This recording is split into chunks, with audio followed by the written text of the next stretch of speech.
two topics are left. That sectors in terms of ownership, मतलब ownership के आधार पे sectors को कैसे divide किया गया है, दो टॉपिक बन गया। ये लास्ट टॉपिक है इस चैप्टर, ठीक है। सेक्टर्स को ऑनरशिप के आधार पे दो पार्ट में डिवाइड किया गया। कितने पार्ट में? दो पार्ट। कौन कौन से? बोलो, लाउडर बोलो। Public sector and private sector, ठीक है। ये किसके आधार पे? ऑनरशिप। ऑनरशिप का मतलब जानते हैं क्या होता है? क्या होता है? What is the meaning of ownership? मालिकाना अधिकार।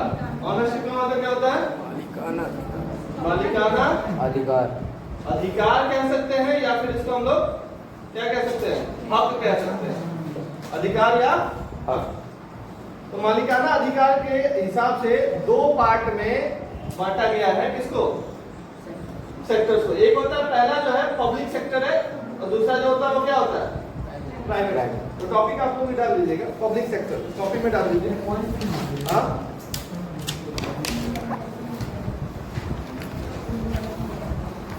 पब्लिक सेक्टर का नाम सुने हैं आप लोग कभी न्यूज वगैरह में या फिर ऐसे अपने सोसाइटी में? Anyone in the class? Yes. क्या होता है पब्लिक सेक्टर? यही तो गलत है, यही तो कंफ्यूजन है। पब्लिक सेक्टर नाम है, इसका मतलब ये गवर्नमेंट।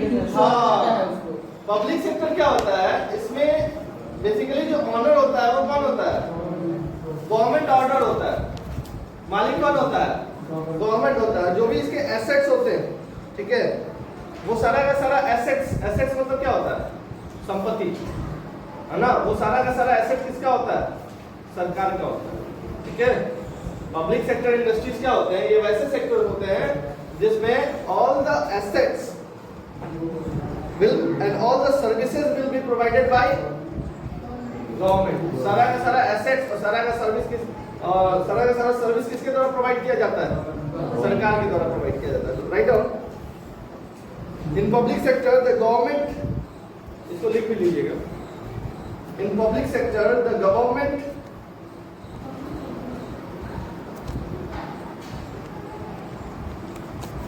ओन मतलब ऐसे लिखते हैं, government owns, O W N S, owns most of the assets. Government owns most of the what? Most of the assets. Assets मतलब जानते हो ना, संपत्ति होता है। And provide all the services. And provide what? And provide all the services. जैसे कि ये बिल्डिंग भी क्या है? एक एसेट है ना। ये बिल्डिंग, एक क्लासरूम, ये सारा का सारा क्या है? ये बोर्ड, ये मार्कर, ये सब क्या है? एक एसेट ही तो है। पंखा, ट्यूबलाइट, पोडियम, सब एक एसेट है। लेकिन ये एसेट किसका एसेट है? ये एसेट किसका एसेट है? ये एसेट प्राइवेट एसेट है। किसका है? ये पब्लिक एसेट ऐसा थोड़ा नहीं, सरकारी बेंच है, सरकारी चेयर है, सरकारी पोडियम है, ये मार्कर, डस्टर, सब क्या है? ऑन करना। हाँ, ये सारा का सारा प्राइवेट एसेट, ठीक है। All assets are private. तो लिखिएगा, पब्लिक हो गया ना, प्राइवेट में लिखिएगा। In the private sector, in the private sector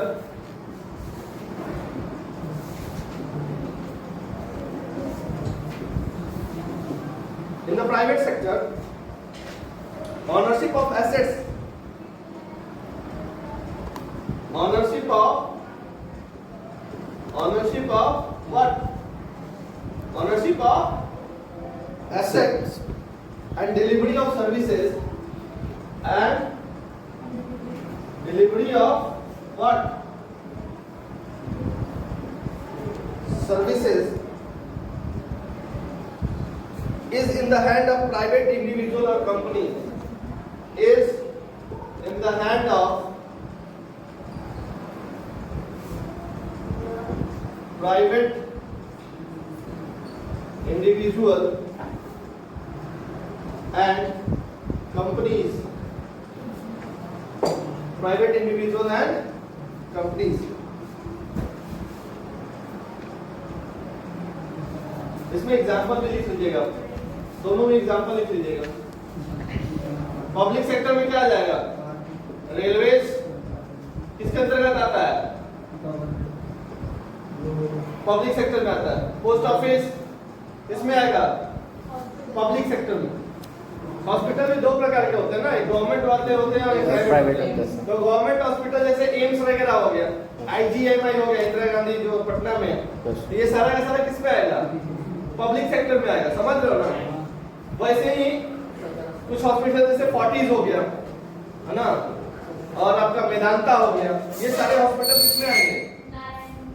Narayan ये सारे किसमें आएंगे? प्राइवेट सेक्टर में। इसका जो मालिक है वो क्या है? एक इंडिविजुअल है, समझ रहे हो ना? सरकार नहीं। प्राइवेट सेक्टर में क्या होता है? जो ऑनरशिप होता है एसेट्स का या जो भी सर्विसेज डिलीवर किए जाते हैं वो किसी प्राइवेट इंडिविजुअल के हाथों में होता है, नहीं तो कोई प्राइवेट कंपनी के हाथों में होता है। जैसे रिलायंस जो पेट्रोल पंप है या फिर आपका रिलायंस का मार्ट देखते होंगे, देखते हैं ना, मॉल्स वगैरह होता है, या फिर रिलायंस का फोन हो गया, सिम हो गया, ये सारा का सारा जो एसेट्स है वो उसका मालिक कौन है? अंबानी फैमिली। यस और नो? तो ये कौन सा सेक्टर में आ जाएगा? रिलायंस इंडस्ट्रीज प्राइवेट सेक्टर में। क्लियर समझ आ रहा है? डिफरेंस समझ आ रहा है ना? प्राइवेट में ये जो भी एसेट्स होते हैं और जो भी सर्विसेज होते हैं वो या तो किसी इंडिविजुअल द्वारा दिए जाएंगे या फिर किसी कंपनी के द्वारा। क्लियर है? हाँ है ना? रिस्पॉन्स कौन है? यस और no? Yes sir. Am I clear? Yes. But in the case of public sectors, all the assets has been owned by, all the services has been provided by government. Okay? There is no hand of any individual in the public sector. कोई individual का हाथ नहीं। Example public sectors के example में भी लिखिए आप लोग। पब्लिक का सर। पब्लिक का हो गया, पब्लिक का और लिख लीजिए। टिस्को हो गया, सॉरी हाँ टिस्को इसमें आ जाएगा, प्राइवेट में आ जाएगा। टिस्को आ गया, रिलायंस आ गया। टिस्को लिख लीजिए एग्जाम्पल में। टिस्को क्या होता है? Tata iron and steel company limited. Tata iron and steel company limited. Reliance हो गया, ये एग्जाम्पल लिख लीजिए। ये सारे के सारे किसमें आएंगे? प्राइवेट सेक्टर में। डन?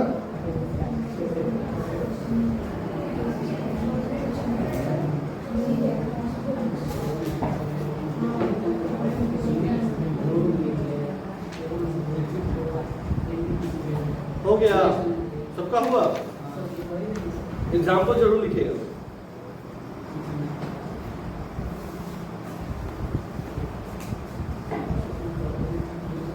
अब इसमें एक क्वेश्चन उठाया है पेज नंबर 33 लास्ट पैराग्राफ में। ये पूछा गया इसमें कि there are several things that is needed by the society as a whole but which the private sector will not provide at a reasonable cost. Society को बहुत सारी चीजों की जरूरत होती है ना, बहुत सारे प्रोडक्ट्स चाहिए, बहुत सारे गुड्स चाहिए, but private sector reasonable rate पे प्रोवाइड नहीं करते। Why? Anyone have answer? Yes sir. Why? Reasonable cost पे क्यों नहीं प्रोवाइड करते हैं प्राइवेट सेक्टर्स? सोसाइटी को बहुत सारे गुड्स की जरूरत होती है, बहुत सारे सर्विसेज चाहिए होते हैं, बट प्राइवेट सेक्टर एक रीजनेबल कॉस्ट, जो अफोर्डेबल कॉस्ट होना चाहिए, उस पर प्रोवाइड नहीं करते हैं। What is the reason of this? क्या रीजन है इसका? प्रॉफिट अर्न करने का। और खड़े होकर बोलो। बिकॉज जो प्राइवेट सेक्टर होते हैं उनका मेन मोटिव यही होता है कि अपना जो भी है प्रॉफिट अर्न करना, ना कि कोई services provide, basic services provide करना। ये गवर्नमेंट कंपनी जैसे एनटीपीसी ये करता है। और आप बताइए, आप बताइए क्या? सर जो मतलब प्राइवेट कंपनी है, तो मेरे जितने भी उसमें काम करने वाले हैं उससे भी तो हमको रोजगार देना पड़ेगा। देखिए प्राइवेट सेक्टर क्या होता है? प्राइवेट सेक्टर में एक छोटा सा उदाहरण मैं आपको दे रहा हूँ। आप स्कूल ही का ले लो, स्कूल ही ले लो, उसके बाद हॉस्पिटल पे आए। गवर्नमेंट स्कूल में जाओगे तो वहां पे फी ना के बराबर है ना, है क्या फीस? उल्टा सरकारी खिलाती है, हाँ? उल्टा सरकार ही खिलाती है आपको। मिड डे मील दे रहा है ना सरकार, पैसा भी दे रहा है, कपड़ा भी दे रहा है, हाँ? ड्रेस भी दे रहा है, साइकिल भी दे रहा है लड़कियों को। अब तो फर्स्ट डिवीजन से जो पास हो रहा है ना, हाँ 20,000, देखो पता कर लिए, लग रहा है बिहार बोर्ड में एडमिशन लेगी, हाँ 20 से 25,000 रुपया मिल रहा है। प्राइवेट स्कूलों में क्या है, फी थोड़ा सा ज्यादा है ना। कारण ये होता है कि प्राइवेट में इंफ्रास्ट्रक्चर जो होता है वो काफी ज्यादा जो है, जो ऑनर होते हैं उसको मेंटेन करके रखते हैं। और इंफ्रास्ट्रक्चर बनाने में क्या बहुत ज्यादा कैपिटल लगता है, पूंजी लगता है। जो स्टाफ्स रखते हैं प्राइवेट में वो भी काफी, यदि आप अच्छे स्कूलों में जाएं, अच्छे किसी इंस्टीट्यूट में जाएं, तो वो भी हाईली पेड होते हैं। हाईली पेड होते हैं ना, गवर्नमेंट में भी होते हैं, गवर्नमेंट में भी होते हैं, ठीक है, गवर्नमेंट में प्राइवेट से ज्यादा पेड होते हैं वो। But the first thing is that जो इंफ्रास्ट्रक्चर डेवलप होता है प्राइवेट में, वो गवर्नमेंट में आपको नहीं मिलेगा, हाँ मिलेगा ना, तो उस लेवल का साफ सफाई मिलेगा, ठीक है, ना तो उस लेवल का इंफ्रास्ट्रक्चर मिलेगा, ठीक है। तो अब दूसरा चीज क्या है कि जो प्राइवेट इंडिविजुअल्स होते हैं उनका मेन मोटिव होता है क्या, ज्यादा से ज्यादा प्रॉफिट कमाना। पैसा खर्च किया ना, प्रॉफिट नहीं कमाएगा तो क्या फालतू में कोई थोड़ा ना कैपिटल अपना इन्वेस्ट करेगा। तो इसलिए जो पब्लिक, आम पब्लिक होती है, उसको रिजनेबल रेट पे चीजें नहीं मिल पाती, सर्विसेज नहीं मिल पाती। अच्छा एक चीज और है, कहीं ना कहीं प्राइवेट सेक्टर के एस्टेब्लिशमेंट में भी पब्लिक सेक्टर का हाथ होता है। बिना गवर्नमेंट के सपोर्ट के प्राइवेट सेक्टर इंडस्ट्रीज रन नहीं कर सकती है। आज रिलायंस इतनी बड़ी कंपनी है, क्या बिना गवर्नमेंट सपोर्ट के है क्या? गवर्नमेंट सपोर्ट यदि नहीं करेगा तो क्या रिलायंस इतना बड़ा कंपनी बन सकता था क्या? नहीं बन सकता, ठीक है। तो सरकार भी चाहती है, सरकार सपोर्ट क्यों करती है? देखो इसमें क्या है, हर आदमी अपने फायदे के लिए कुछ ना कुछ काम करता है। इसमें ये नहीं कि हम परोपकार कर रहे हैं, ठीक है, हाँ ऐसा नहीं कि सरकार परोपकार कर रहा है रिलायंस इंडस्ट्री। सरकार क्यों कर रहा है कि भाई ये कंपनीज एस्टैब्लिश करेगा, अलग अलग इसके सेंटर्स खुलेंगे, तो हमारे देश के लोगों को ना रोजगार मिलेगा, उनका ही ना स्टैंडर्ड ऑफ लिविंग इंप्रूव होगा, है ना। तो इसीलिए वो क्या कर रहा है, इसको सपोर्ट करता है। जितने भी प्राइवेट सेक्टर इंडस्ट्रीज है, बड़े बड़े इंडस्ट्री मल्टीनेशनल कंपनीज हैं, उनको पब्लिक सेक्टर यानी कि गवर्नमेंट सपोर्ट प्रोवाइड करता है। देखिए यहाँ पे एग्जांपल भी दिया हुआ है। A private sector, page number 34, look at the book. A private sector may not continue their production or business unless government encourages it. For example, selling electricity at the cost of generation may push up the cost of production of goods in many industries. Many units, especially small scale units, might have to shut down. So government here steps in by producing and supplying electricity at the rate which these industries can afford. And government has to be bear a part of the cost. And similarly, the government of India buy wheat and rice from the farmers at the fair price, and this to store in it godowns and sell at a lower price to the consumer through ration shop. बिजली जो है आपको सस्ती मिलती है ना, कितना unit मिलता है, कैसे यूनिट है चल रहा है, तो 7 रुपए यूनिट। तो जो बिजली बनाने वाली कंपनीज हैं, सारी की सारी सरकारी कंपनीज थोड़ी ना है, प्राइवेट सेक्टर भी तो है इसमें, है ना। हाँ क्या, हाँ प्राइवेट ही। तो आखिर वो आपको इतने सस्ते रेट पे बिजली कैसे प्रोवाइड करा पा रही है? इसका मेन कारण क्या है कि जो भी प्रोडक्शन होता है उसका कुछ पार्ट जो है वो कौन बियर करता है? गवर्नमेंट। समझ लो ना, जो भी खर्चा होता है उसका कुछ पार्ट कौन बियर करता है? सरकार। पूरा प्राइवेट पे नहीं छोड़ देता। प्राइवेट पे छोड़ता तो आज 7 रुपए यूनिट आपको बिजली का बिल नहीं देना होता, हो जाता है 15-20 रुपए यूनिट, ठीक है ना। कुछ पार्ट सरकार खुद जो है वो बियर करता है ताकि उससे सिटीजन्स को परेशानी ना हो। वैसे ही राशन का डायरेक्टली गवर्नमेंट क्या करता है, किसानों के पास से जाकर के राशन को खरीदता है, समझ रहे हो, हाई प्राइस पे खरीदता है, ऐसा नहीं है लो प्राइस पे खरीदता है, हाई प्राइस पे खरीदता है। उनको गोडाउन्स में क्या करता है, सिलॉस पड़े हो ना, उनको इसमें स्टोर करता है और राशन शॉप्स पे लो प्राइस में उन अनाज को बेचा जाता है पीडीएस के थ्रू, पब्लिक डिस्ट्रीब्यूशन सिस्टम। पढ़े हो नहीं पढ़े हो? सबको मिलता होगा। हाँ? सबको मिलेगा। देखो पीडीएस जो है ना, पब्लिक डिस्ट्रीब्यूशन सिस्टम सबके लिए नहीं होता। ये गवर्नमेंट राशन शॉप होते हैं जो बिलो पॉवर्टी लाइन लोग होते हैं उनके लिए होता है, ठीक है। तो कहने का मतलब ये है कि सरकार कहीं ना कहीं हेल्प करता है किनको, प्राइवेट सेक्टर में, प्राइवेट सेक्टर इंडस्ट्रीज को, ताकि ये ग्रूम करें, ये ग्रूम करेंगे तभी जाकर के देश डेवलप्ड होगा, समझ रहे हो? तो कुछ प्राइस लगता होगा किसमें? राशन वाला प्रोडक्ट में, कौन से प्रोडक्ट? जो राशन मिलता है कुछ ना कुछ प्राइस हाँ प्राइस देना पड़ता है, ऐसा थोड़ा ना फ्री में मिल जाता है, ऐसा नहीं है, फ्री में नहीं मिलता। जैसे गेहूं चावल मतलब बहुत दाम कम होता है यार, मतलब 4 रुपए 5 रुपए ऐसे किलो के हिसाब से मिल जाता है, गवर्नमेंट वाला। ठीक है ना। हाँ बहुत रेट कम होता है। सर मतलब कि जो गवर्नमेंट जो अनाज देती है सर, हाँ कितने लोग हैं कि जो अनाज नहीं लेते हैं उसकी जगह पे पैसा भी लेते हैं ना? नहीं पैसा नहीं, शायद उनको नहीं पैसा नहीं, लेके मार्केट में बेचे। वो देखो वो अब होता है। करप्शन पे बात करोगे तो वो ऐसा भी होता है कि आपके नाम का अनाज चला गया और आपके घर में मिला ही नहीं, कोई और ही कोई और का जिसका दुकान है वही दूसरे को बेच दिया, नाम लिख दिया, कम से कम 10 परिवार को ऐसे टारगेट कर लेगा तो बहुत क्विंटल अनाज बेच सकता है ना वो।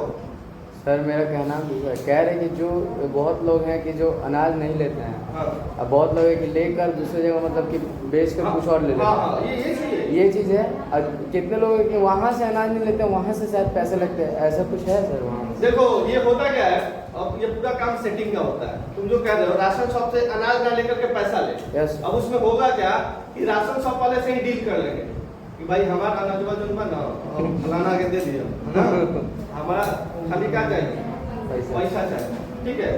तो तो सुनो ना, थोड़ा सा और कम में पैसा देगा ना, उसमें तो वो भी कुछ रखेगा ना अनाज जो बेच रहा है दुकानदार, तो ठीक है सेट कर लेगा अपना। कई आदमी क्या होता है जो बिलो पॉवर्टी लाइन नहीं होता है वो भी जा करके अनाज सस्ता के चक्कर में, समझ रहा है हाँ? शिवम सस्ता के चक्कर में वो भी जाके लाइन में लग के अनाज देता है, ठीक है। तो वैसे वैसे आदमी को दे दिया जाता है। या सर गुड क्वेश्चन। अच्छा कुछ बहुत सारे ऐसी भी एक्टिविटीज हैं जो कि मतलब टोटल किसकी रेस्पॉन्सिबिलिटी है। There are various activities which have a primary responsibility of government, मुख्य रूप से जिसकी रेस्पॉन्सिबिलिटी किसकी है, सरकार की। जैसे providing health and education facilities, सबको प्रॉपर हेल्थ और एजुकेशन मिले, ये भी मेन किसका रेस्पॉन्सिबिलिटी हो जाता है, इसका रेस्पॉन्सिबिलिटी हो जाता है सरकार का, ठीक है। सुन लो, हेलो मेन रेस्पॉन्सिबिलिटी किसका है, ये प्राइवेट सेक्टर वालों का नहीं है रेस्पॉन्सिबिलिटी कि सबको क्या मिले, प्रॉपर एजुकेशन मिले, सबका हेल्थ सही रहे, ये किसकी रेस्पॉन्सिबिलिटी है, सरकार की। और इसीलिए सरकार जो है वो प्राइवेट सेक्टर्स को प्रमोट कर रही है। उसको पता है कि हमारे एक चाहने से ये पॉसिबल नहीं है। सबको प्रॉपर हेल्थ फैसिलिटी मिले, ये पॉसिबल नहीं है। कब सबको अच्छा हेल्थ फैसिलिटी मिलेगा, जब प्राइवेट अस्पताल खुलेंगे, अच्छे डॉक्टर्स आएंगे, सबको एजुकेशन अच्छा कब मिलेगा, जब अच्छे टीचर्स स्कूलों में आएंगे, है ना। आपके जैसा। और ये केवल गवर्नमेंट के चाहने से होने वाला नहीं है, इसलिए गवर्नमेंट जो है प्राइवेट सेक्टर्स को भी प्रमोट। आज देखो ना मोदी जी कर रहे हैं ना, चीजों को कहा जा रहा है कि प्राइवेटाइज किया जा रहा है। रेलवे क्या हो रहा है, प्राइवेटाइज हो रहा है, प्राइवेटाइज हो रहा है। एयरपोर्ट्स को क्या किया जा रहा है, प्राइवेटाइज किया जा रहा है। हाँ, नौकरियों को लगभग बैंक वगैरह को भी धीरे धीरे क्या किया जा रहा है, प्राइवेटाइज किया जा रहा है। क्यों किया जा रहा है? क्यों किया जा रहा है? व्हाई? बिकॉज अच्छी सर्विसेज प्रोवाइड की जा सके, सरकार को जनता को अच्छा सर्विस मिल सके। हाँ, बता रहे हैं। अभी रेलवे में जाते हैं ना, गवर्नमेंट में, अभी गवर्नमेंट थोड़ा देख रहा है ना, देखते होगे एसी डब्बा में जाते होगे तो जो वॉशरूम होता है, ठीक है, उस वॉशरूम में वो अथी होता है, लोटा होता है, उसको चैन से बांध के रखता है। Yes, sir. हैं? देखे हो ना? Yes, sir. देखे हो कि नहीं एसी फाटक? तो चैन का सिस्टम क्या है? लुटवे का चैन का सिस्टम खराब हो जाता है। यस ये स्थिति। एक बढ़िया ट्रेन चला था ना, एसी में नहीं रहता है। एक अच्छा ट्रेन चला था, वंदे भारत। वंदे भारत चला स्क्रीन था। ले गया था। वंदे उसमें भारत। क्या एलईडी जो लगा हुआ था सामने, एलईडी जो लगा हुआ था, हर सीट में एलईडी लगा हुआ था। प्राइवेट ट्रेन चला पहली बार, वो प्राइवेट है, और ऐसे डेमो के लिए चला रही है। तो क्या हुआ कि लोग एलईडी दो चार को अपने अपने घर लेके, है ना? अब क्या है, चीजों को प्राइवेटाइज करने से क्या होता है, उसका थोड़ा सा स्टैंडर्ड बढ़ता है। सरकारी में क्या होता है कि लोग जो उसमें एम्प्लॉय चले जाएंगे ना, उनको लगेगा कि हम तो सरकारी नौकरी है, हमारा तो यहीं से रिटायर करना है, काम करे चाहे ना करे, तो उसमें अनदेखी होने लगती है। काम करने वाला आदमी भी जाकर के सिस्टम में करप्ट हो जाता है। प्राइवेट में हर आदमी के ऊपर एक आदमी है, समझ रहे हो ना? आप काम नहीं कर रहे हो तो तुरंत एक्शन होता है, इसलिए काम सिस्टमेटिक तरीके से होता है और अच्छे तरीके से होता है, और अच्छी सर्विसेज जो है वो प्रोवाइड की जाती है। हाँ, आप अगर गवर्नमेंट टीचर बनिए, ऑब्वियसली हम भी यही हो जाएंगे, हम भी लेजी हो जाएंगे, सही बता रहे। तो ये है सच्चाई। एक और यहाँ पे डाटा दिया हुआ है, लास्ट पैराग्राफ सुनो ना, लास्ट पैराग्राफ देखो कि nearly half of the Indian children are malnourished and quarter of them are critically ill. We have read about the infant mortality rates. The infant mortality rate of Odisha is 40. बहुत सुनो यहाँ पे data दिया हुआ है। उड़ीसा का infant mortality rate कितना है? 40। infant mortality rate जानते हो ना क्या होता है? infant mortality rate किसको कहते हैं? 1000 में एक साल से कम बच्चा प्रति 1000 बच्चों में 1 साल पूरा करने से पहले जिन बच्चों का डेथ हो जाता है उसको क्या बोलते हैं? Infant mortality. उड़ीसा में कितना है? 40। मध्य प्रदेश में कितना है? 48। ये सबसे ज्यादा। तो सरकार को चाहिए कि इस पे अटेंशन पे करे और उनको प्रॉपर जो है सोसाइटी को drinking water, house facilities, proper nutrition जो है वो प्रोवाइड किया जाए। इन्फेंट मोर्टेलिटी रेट का कारण भी क्या है? बच्चों को अच्छा न्यूट्रिशन नहीं मिल पाता, अच्छा वाटर नहीं मिल पाता पीने के लिए, बीमार हो जाते हैं बच्चे, बीमार हो जाते हैं तो डेथ हो जाती है। तो फैमिली को केयर करना हाँ? चाहिए। तो अच्छा एक बात बताओ, फैमिली कब केयर करेगी? जब फैमिली के पास पैसा होगा। तुम आज बिस्लरी का पानी पी रही हो, कैसे पी रही हो? पैसा है पापा के पास तब ना, नहीं तो नल में कैसा हो पानी मिलेगा पियोगे। तुम आज अच्छे घर में रह रही हो, सुन रहे हो, अच्छे घर में रह रही हो, कैसे? अच्छे सोसाइटी में रह रही हो ना, जहाँ पे अच्छा पानी आ रहा हो, लोकेलिटी अच्छा हो, सैनिटेशन अच्छा हो, कैसे? क्योंकि आपके फादर का इनकम अच्छा है तो स्टैंडर्ड ऑफ लिविंग अच्छा है। जब इनकम नहीं रहेगा तो स्टैंडर्ड ऑफ लिविंग गिरेगा। स्टैंडर्ड ऑफ लिविंग जब गिरेगा तो जो बच्चे होंगे, मान लो उस घर के जो भी बच्चे होंगे, उनको अच्छा हेल्थ केयर फैसिलिटीज नहीं मिलेगा, अच्छा शिक्षा नहीं मिलेगा, अच्छा न्यूट्रिशियस फूड नहीं मिलेगा। न्यूट्रिशियस फूड समझते हो ना क्या होता है? पिज्जा, बर्गर, हाँ, चाउमीन, हाँ, क्या होता है बताओ? ड्राई फ्रूट्स और बैलेंस। तो क्या balance diet? Carbohydrate, fat, minerals. अबे फल बताओ ना, खाना है ना, बनाना, मिल्क। जाके ठेला पे से बोलो कार्बोहाइड्रेट आधा किलो दे दो या प्रोटीन 2 किलो तो दो। सर फ्रूट वगैरह हो गया, ड्राई फ्रूट्स हो गया, हाँ, और वेजिटेबल्स हो गया, और मिल्क हो गया, और नट्स, मीट, मटन, मछली सब। तो ये सब में क्या होता है? ऐसे थोड़ा मिलता है, पैसा लगता है ना। पैसा लगे कम ना खरीदोगे यार। और जिसका लेवल, इनकम लेवल ही डाउन है, वो कहाँ से अपने बच्चों को खिलाएगा क्या? तो बच्चे माल न्यूट्रिशन का शिकार होंगे ना, कुपोषण का शिकार होंगे तो उनका डेथ बढ़ेगा। ठीक है। तो सरकार जो है अभी इस पे ध्यान देने की जरूरत है सरकार को, ठीक है। सेक्टर्स अपने जगह पे है, पब्लिक प्राइवेट दोनों मिलके यदि काम करें, लास्ट कंक्लूजन समझो, दोनों मिलके काम करें तभी देश डेवलप हो पाएगा, ठीक है। अदरवाइज देश का डेवलपमेंट हम लोग डेवलपिंग ही रह जाएंगे। मोदी जी का है टारगेट कि 2047 तक हम लोग डेवलप की श्रेणी में चले जाएंगे। डेवलप जानते हो ना, तीन प्रकार के कैटेगरीज में बांटा गया है वर्ल्ड में, पूरे देशों में। एक अंडर डेवलप, एक डेवलपिंग और डेवलप। 2047 नहीं 27 2047 तक टारगेट उन्होंने ये टारगेट फिक्स किया है कि हम लोग डेवलप्ड हो जाएंगे। अमेरिका, यूएसए है ना, रसिया, चाइना, हाँ वैसे देश हम लोग बने। तो बस यही है सर, वैसा ही चाहिए। ठीक है ना, समझ आया ना ये? Yes sir. ठीक है, कर देंगे उसको। हाँ